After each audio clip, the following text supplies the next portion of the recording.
My name is Nicole. I'm 31 years old and I lived through the rise of online radicalization. In my last video, I discussed the history of the alt-right pipeline, and in this video, I want to discuss more about what that means and what that looks like for us.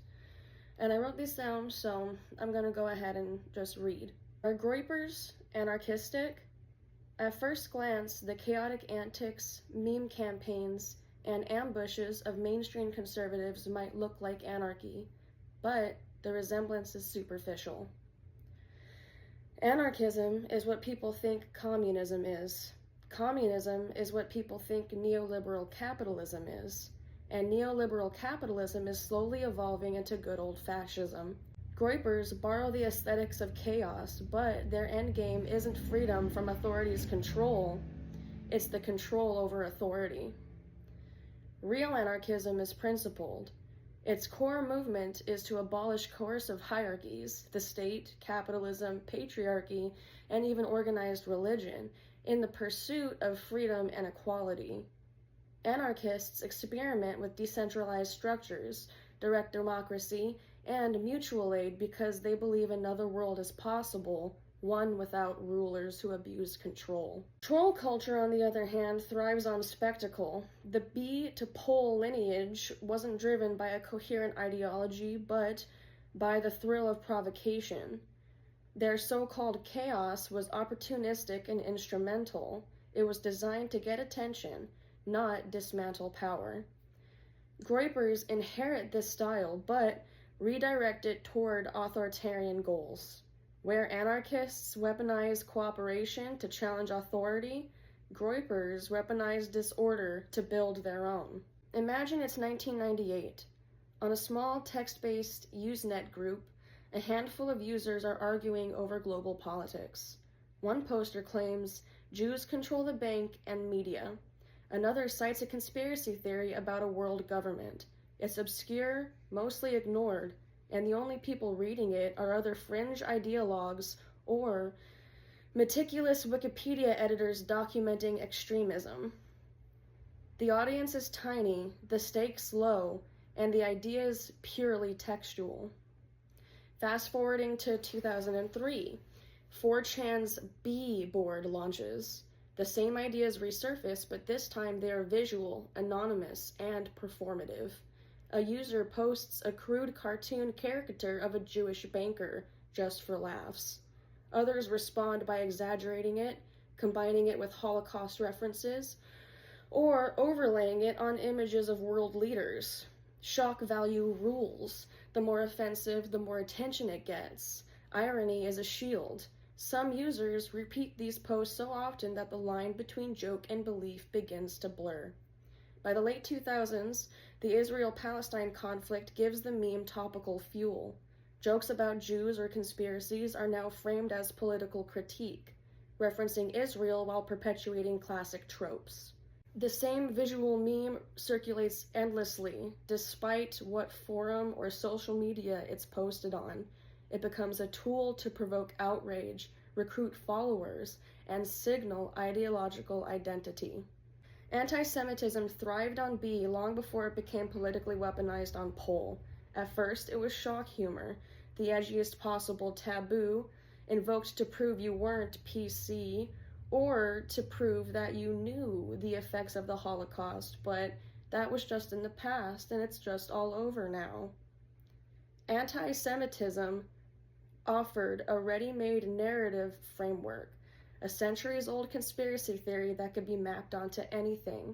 Before the Holocaust re-entered mainstream discourse in the 2000s, and before Israel-Palestine became a flashpoint in US politics, anti-Semitism was either represented as a joke or a thing of the past, lingering in fringe spaces like early Wikipedia edits, conspiracy forums, and anonymous boards. By the time the alt-right emerged, anti-Semitism had already been normalized online as the sharpest, most transgressive edge of lulz culture, a tool that can turn chaos into coherence.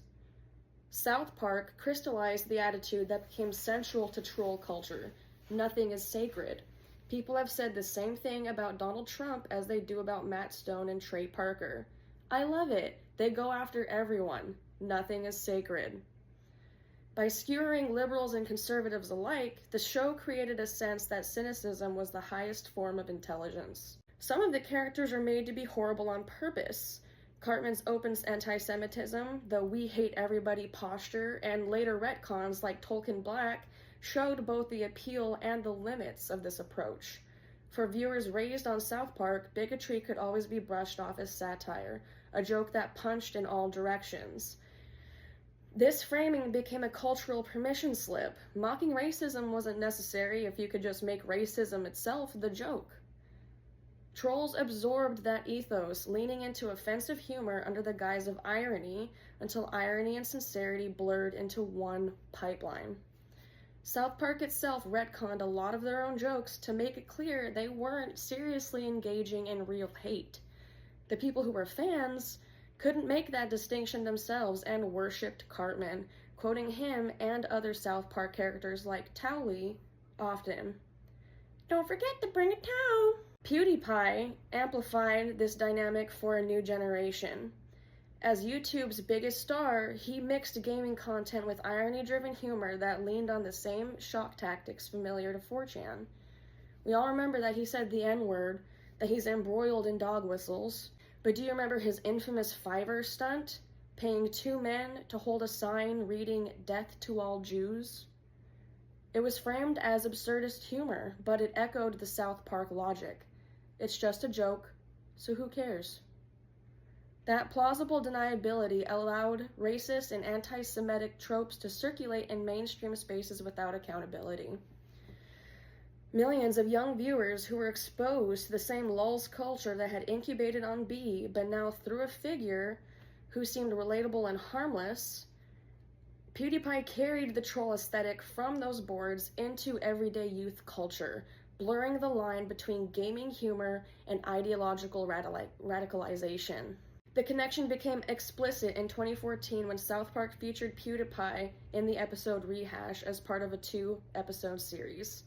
The show that had defined millennial cynicism passed the torch to the YouTube star defining Gen Z's media habits. In the episode, PewDiePie's Let's Play commentary literally drowns out the traditional storytelling and saves the day, the antithesis to Cartman's Let's Play personality. It was a satire of his influence, but also an endorsement. This moment symbolized a continuity of tone. South Park's "we hate everyone" irreverence merging with PewDiePie's gamer edgelord irony. Together, they created a cultural bridge. What had once been niche trolling was now repackaged as mainstream entertainment, complete with plausible deniability. It's just satire, it's just gaming, it's just for laughs. The 2 episodes represent the pipeline best to me, even if it may have been unintentional. Groypers are the logical next step in this cultural lineage. You could argue that Elon Musk is a prominent leader in the Groyper community. They borrowed the troll aesthetic, irony, shock, and disruption, but they channel it explicitly into authoritarian politics. Their college ambushes, meme campaigns, and culture war theatrics aren't anarchistic at all. Anarchists reject hierarchy. Groypers crave it. What looks like chaos is actually performance. A strategy to destabilize mainstream conservatism and consolidate a harder, more exclusionary movement. By cloaking their goals in humor, they exploit the same cultural blind spots carved out by South Park's irreverence and PewDiePie's plausible deniability. Where trolls once mocked authority for the lulz, Groypers use that same toolkit to build a new authority in their own image. Tracing this history shows that the alt-right pipeline didn't emerge out of nowhere. It evolved through layers of culture that framed bigotry as comedy and chaos as freedom. From South Park's "we hate everyone" to PewDiePie's ironic shock humor to 4chan's weaponized autism, each stage made it easier to dismiss hate as just jokes, just memes, just trolling. The Groypers are not anarchists, but opportunists who co-opt the aesthetics of rebellion to build a rigid authoritarian future. The lesson here isn't to panic over every edgy joke, but to stay critically aware of how humor and irony can normalize exclusion and concentrate power. Awareness is a shield. When we see the joke for what it is, a mask for authoritarianism, we can choose not to laugh along and instead insist on building cultures that resist both authoritarianism and apathy.